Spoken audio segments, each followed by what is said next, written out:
Hollywood के न जाने कितने सारे सिनेमैटिक यूनिवर्सेस हमने आज तक देख लिए होंगे, लेकिन ये सिनेमैटिक यूनिवर्स का कॉन्सेप्ट वहीं तक सीमित नहीं है और इंडियन मूवी इंडस्ट्री के अंदर ये चीज थोड़ी लेट से जरूर आई है, लेकिन इंडिया में भी कई सारे ऐसे सिनेमैटिक यूनिवर्स हैं जो एग्जिस्ट करते हैं या खुद को सिनेमैटिक यूनिवर्स के अंदर डेवलप करने की कोशिश कर रहे हैं। आज की इस वीडियो में हमने टॉप 10 ऐसी ही इंडियन मूवी फ्रेंचाइजीज के बारे में बात किया है जो एज ए सिनेमैटिक यूनिवर्स खुद को या तो एस्टैब्लिश कर चुके हैं या करने वाले हैं, और उन सब के बारे में जानने के लिए आपको इस वीडियो को पूरा देखना होगा। हे गाइस, मेरा नाम है पंकज सागर और आपका स्वागत है गेमों को हिंदी के एक और फर्स्ट वीडियो में। Now without wasting any more time, let's get started. एक टाइम था जब लाइन से अक्षय कुमार ने पेट्रियोटिक मूवीज पर काम करना चालू किया था और उनमें से मेरी सबसे फेवरेट थी द बेबी मूवी, जिसने कम से कम मुझे तो बॉलीवुड में पहली बार एक बहुत ही captivating ground level spy espionage thriller को प्रेजेंट किया था, वो भी बिना किसी लव ट्रैक वाले डांस सीक्वेंस या किसी आइटम नंबर के। और तो और इसकी सीक्वल के बजाय इस मूवी का स्पिन ऑफ नाम शबाना को प्रेजेंट किया गया था, जो बेसिकली बेबी मूवी के अंदर तापसी पन्नू की कैरेक्टर शबाना खान की एक ऑफिशियल प्रीक्वल टाइटल थी। और तो और नीरज पांडे के हिसाब से वो इस मूवी के पूरी फ्रेंचाइजी के 4 और स्पिन ऑफ्स को डेवलप कर रहे हैं, जो डेफिनेटली इसे अपने आप में सिनेमैटिक यूनिवर्स के रूप में क्वालिफाई करता है। अब जब बात कैप्टिवेटिंग स्पाई एस्पिनाज की आ रही है, तो यहाँ पर कैप्टिवेटिंग सस्पेंस थ्रिलर की बात कैसे नहीं होगी जो विद्या बालन स्टारिंग कहानी फ्रेंचाइजी ने हमें दिया है, स्पेशली पहली मूवी जिसके क्लाइमेक्स ने हम सब का माइंड ब्लो किया था। इसी कारण बिना किसी मेल लीड के ये 8 करोड़ के बजट के साथ 100 करोड़ के मार्क को क्रॉस करने में कामयाब रही थी। एंड डेफिनेटली इसकी सीक्वल के साथ रिसेंटली इसके स्पिन ऑफ को भी रिलीज किया गया, जो मेरे हिसाब से पहली मूवी के सबसे खतरनाक कैरेक्टर बॉब विश्वास की कहानी थी, जिसे मेरे हिसाब से अभिषेक बच्चन ने अपने स्टाइल में बहुत ही अच्छे से निभाया। एंड डेफिनेटली ये मूवी अपने आप में एक सिनेमैटिक यूनिवर्स के रूप में बहुत अच्छे से क्वालिफाई करती है। अब वैसे तो 2016 में ही कहानी 3 की अनाउंसमेंट हुई थी, लेकिन अब तक इसकी थर्ड मूवी का ऑफिशियल अनाउंसमेंट अब तक नहीं हुआ है।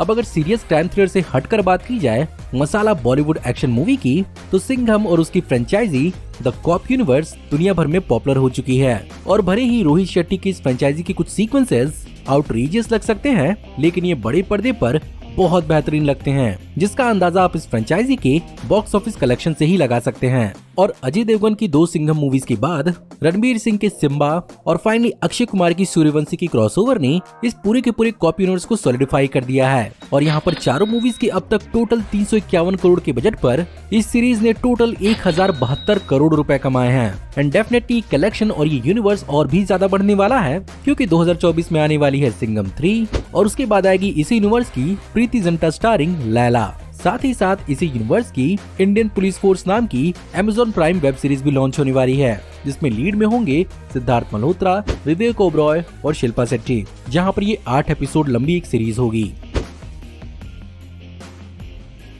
खैर अगर मसाला की बात होगी तो साउथ इंडस्ट्री की बात कैसे नहीं होगी, लेकिन सरप्राइजिंगली लोकेश कनगराज की cinematic universe larger than life action sequences के साथ साथ ग्राउंड लेवल रियलिटी का एक बहुत ही बेहतरीन कॉम्बिनेशन बनी है, जिसकी शुरुआत 2019 के कैथी मूवी से हुई थी, लेकिन 2022 की विक्रम मूवी ने इस पूरे की पूरी सिनेमैटिक यूनिवर्स की हाइप असल में बढ़ाई है। और ये सिनेमैटिक यूनिवर्स इंडिया के one of the most oldest cinematic universe में से एक हो सकता है, क्योंकि इसके तार जाकर जुड़ते हैं 1986 के कमल हसन स्टारिंग विक्रम मूवी से। खैर फिलहाल तो रिसेंटली इन दोनों मूवीज ने इस पूरे के पूरे सिनेमैटिक यूनिवर्स को किक स्टार्ट किया हो, लेकिन जल्द ही हमें फ्यूचर में कैथी 2 के साथ साथ विक्रम 2 और 3 और 3 और स्पिन ऑफ मूवीज देखने को मिलेगी।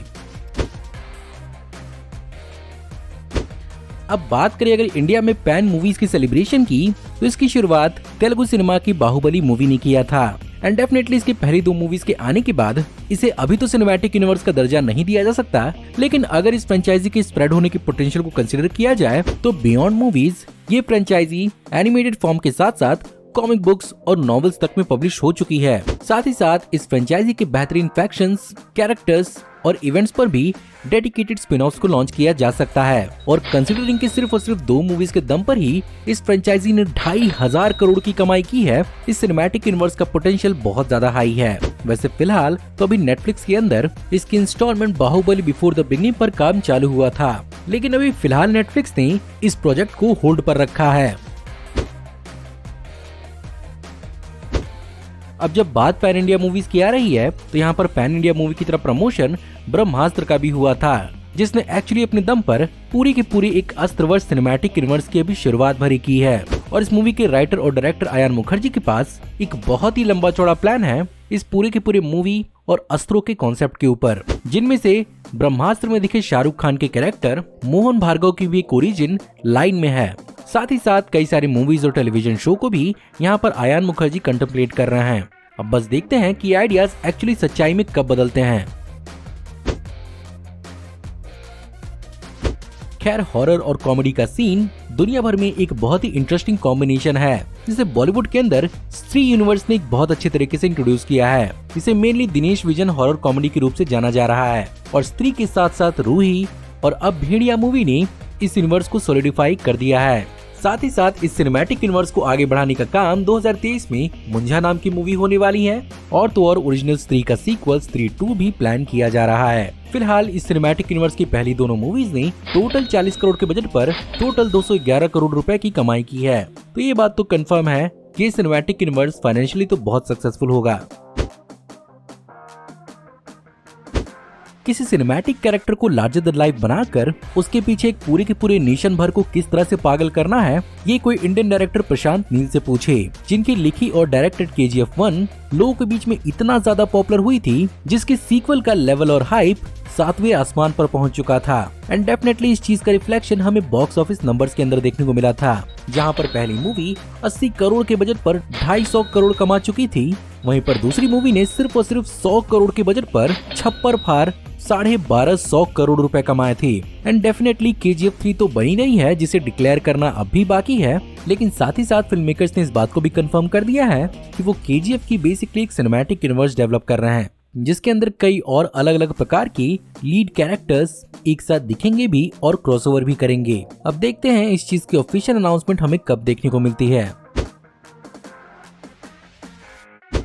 नंबर 2 पर आता है बॉलीवुड का अपना एक और स्पाई यूनिवर्स, जिसकी शुरुआत एक्चुअली एक था टाइगर मूवी से हुई थी, जिसके बाद 2017 में आई इस मूवी की सीक्वल टाइगर जिंदा है और फाइनली 2019 में आई वॉर। लेकिन टाइगर जिंदा है और वॉर मूवी के बीच में यशराज प्रोडक्शन के हेड आदित्य चोपड़ा और डायरेक्टर सिद्धार्थ आनंद ने इन मूवीज को एक साथ मर्ज करके इन्हें एक ही शेयर्ड यूनिवर्स का पार्ट बनाने का फैसला किया। और इस यूनिवर्स की कहानी एक्चुअली रॉ के एजेंट्स पर ही रिवॉल्व कर रही है, जहाँ पर फिलहाल तो वॉर और एक था टाइगर फ्रेंचाइजी के बीच में कोई खास कनेक्शन दिखाया नहीं गया था, लेकिन इसे सिनेमैटिक यूनिवर्स में सॉलिडिफाई करने का काम 2023 में रिलीज होने वाली शाहरुख खान की पठान मूवी करने वाली है, जहां पर इस बात को स्पेकुलेट किया जा रहा है कि यहाँ पर इन दोनों ही मूवीज के कई सारे कैरेक्टर्स हमें अपीयर होते भी नजर आएंगे।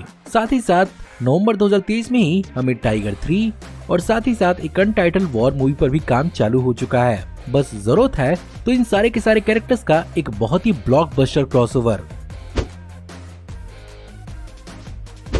अभी तो फिलहाल ये सिनेमैटिक यूनिवर्स सबके सामने आया नहीं है, लेकिन इसका कॉन्सेप्ट ही लोगों के अभी से होश उड़ाना चालू कर चुका है, जहां पर अंजनाद्री सिनेमैटिक यूनिवर्स अपनी पहली 2 मूवीज के साथ इसे स्टैब्लिश करेगी, जहां पर मात्र 12 करोड़ के बजट पर ही हनुमान के टीजर ने इंडिया भर के फैंस के होश उड़ा दिए हैं, जो बेसिकली हनुमान जी और उनकी कहानी पर फोकस करेगी। और मोस्ट प्रॉब्ली हमें यहाँ पर उनका भी कैमियो देखने को मिलेगा। और इसके होने के बाद अगला नंबर आएगा अधीरा मूवी का, जो बेसिकली थंडर और इंद्र की पावर्स पर फोकस करेगी। और यहाँ पर इंद्र का वज्र भी अधीरा की मेन वेपन की तरह दिखाया गया है। ऐसे में ये बात अच्छे समझ में आती है कि यहाँ पर हिंदू संस्कृति और रिलीजन का एक अच्छा खासा मेलजोल हमें इन दोनों मूवीज के अंदर देखने को मिलने वाला है। उम्मीद करते हैं कि ये दोनों ही मूवीज पैन इंडिया खुद को साबित करें।